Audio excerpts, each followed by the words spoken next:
Hi, and welcome to our reflection for today. Thank you so much for joining me today on Wednesday, the 11th of November.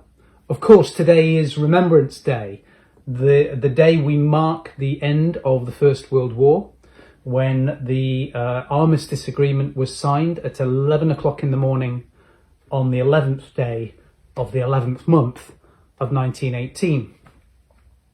Now, if you've spent any time in or walking through the St John's churchyard, you'll know that nearly all of the gravestones, some time ago, were moved to the very edge of the churchyard.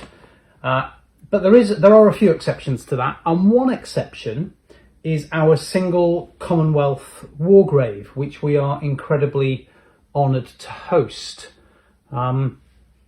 And I don't know if you've ever been and seen it. I recommend you do.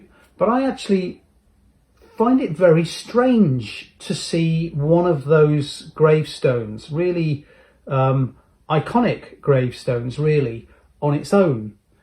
Because for me, mostly, and maybe probably in most people's sort of imagination, these iconic gravestones are much more likely to be engraved in our memories from images of the huge cemeteries, for example around Ypres in Belgium, or maybe Thiepval or Pozières in France, near the town of Albert, and they are places that like assault the senses, really, with grand monuments and row after row after row of genuinely countless stones and remembrance stones, each one remembering a precious person, a son, a brother, a dad, an uncle, a friend, a precious and loved person who never came home.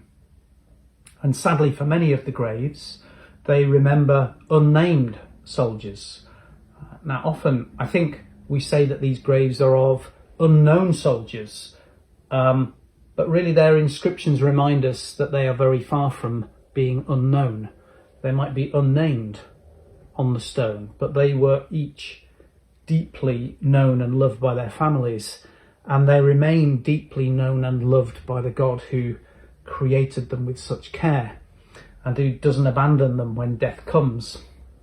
And the scale of those cemeteries in France and Belgium and the loss that they represent can be overwhelming, and quite rightly, really. They bring home, almost like a punch in the gut, the utterly unfathomable levels of cruelty and destruction and loss that war inflicts on us, or perhaps more accurately, that we inflict on each other. But at St John's, in our churchyard, I think the experience is very different. We don't have endless rows of stones. We don't have the grand memorials.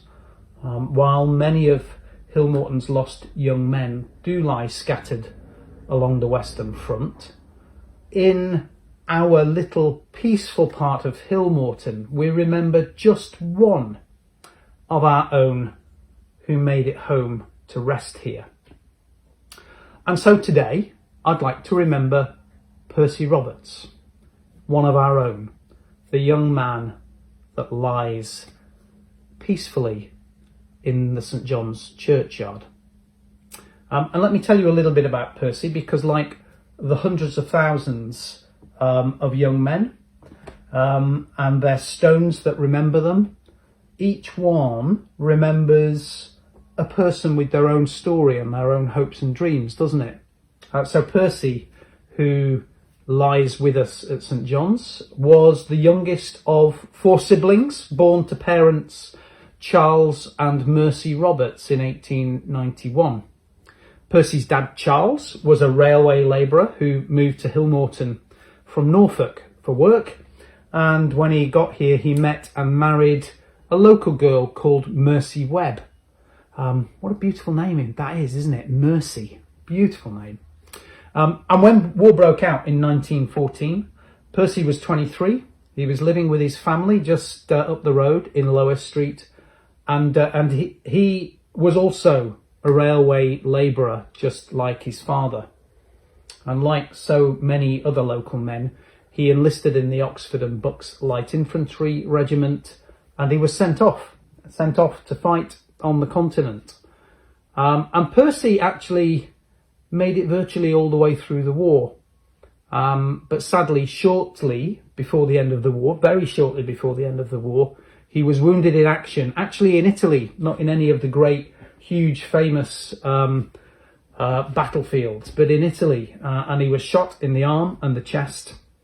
And he initially survived the injuries, but was transferred, put on a boat, the hospital ship Carisbrooke Castle, put on a boat back to England to continue with his recuperation.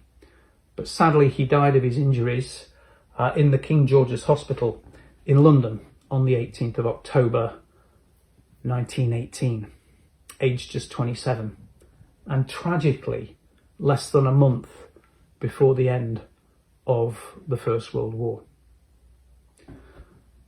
Now, I often hear people ask the question or sort of raise the problem and say, well, look, if God's real and if God's good, then why does he allow such appalling things like this great conflict to happen, and to happen to the people who are swept up in it? Where was he when people like Percy were suffering such fear and such pain?